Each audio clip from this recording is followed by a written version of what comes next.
Hello, I'm Hannah Kaplan, and this is the WCS Wild Audio Podcast, where you'll find reported audio stories covering the latest news and newsmakers from WCS's field sites, zoos and aquarium, and their conservation partners. We've got a great show today, so let's get to it.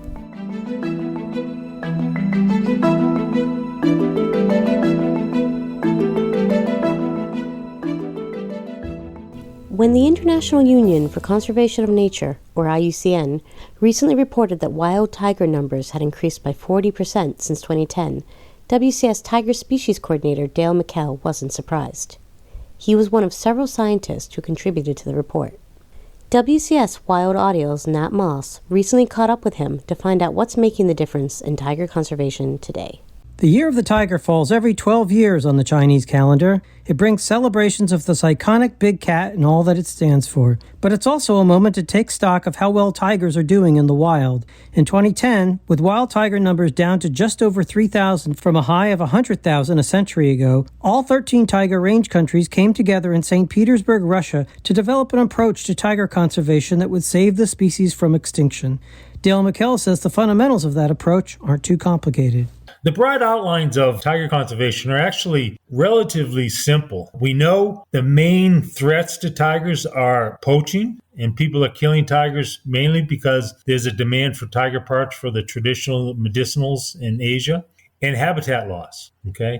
And the third component is the loss of prey. But that kind of gets wrapped up in poaching because if there are poachers, they're often killing the animals that tigers need to eat as well as tigers themselves. So the recipe is to protect large tracts of habitat because we need large tracts for tigers to survive, and to ensure that the animals are not being poached. As an example of this strategy, Dale points to WCS's efforts in the Western Forest Complex in Thailand. This is exactly the approach that worked in one refuge called Waikikang. They were very successful in getting tigers and prey back, and then they worked westward into the other protected areas nearby and have largely done an amazing job of expanding across this landscape. And other NGOs are working with the government in adjacent protected areas, and collectively, we're seeing a massive expanse there. And this is just a classic example of how to do tiger conservation right. Another success story is unfolding in northeast China, where Dale says the Chinese government has made a huge commitment to conservation. In 2016, they created the largest protected area for tigers in all of Asia, over 14,000 square kilometers along the border with Russia.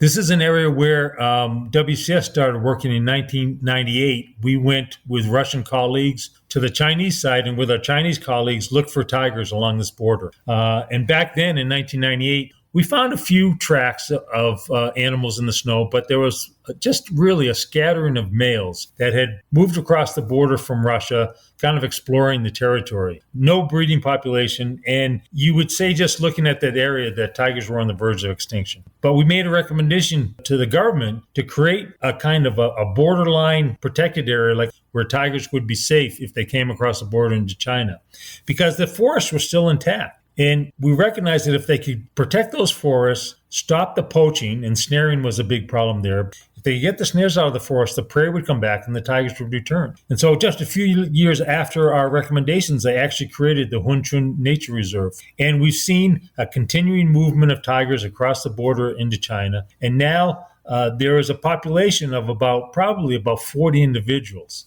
Dale says because of the demand for tiger parts associated with traditional Chinese medicines, we often think of China as a problem country in terms of tiger conservation. But things are changing, as he describes from a recent visit.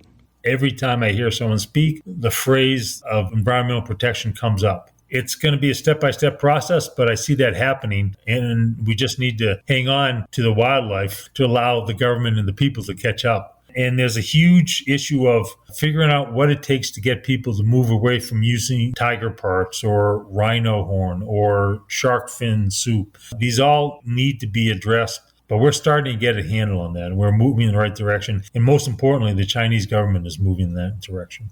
So while tigers remain endangered on the IUCN Red List, Dale feels things are moving toward recovery. It's the first time, probably in at least 100 years, where we can say that the tiger population has gone up. So that's a really significant event. I think that will provide an impetus and support to the efforts that are ongoing now to get the tiger range countries to commit to another 12-year cycle of improvements to tiger conservation. Since 2010, tigers have gone extinct locally in Vietnam, Laos, and Cambodia.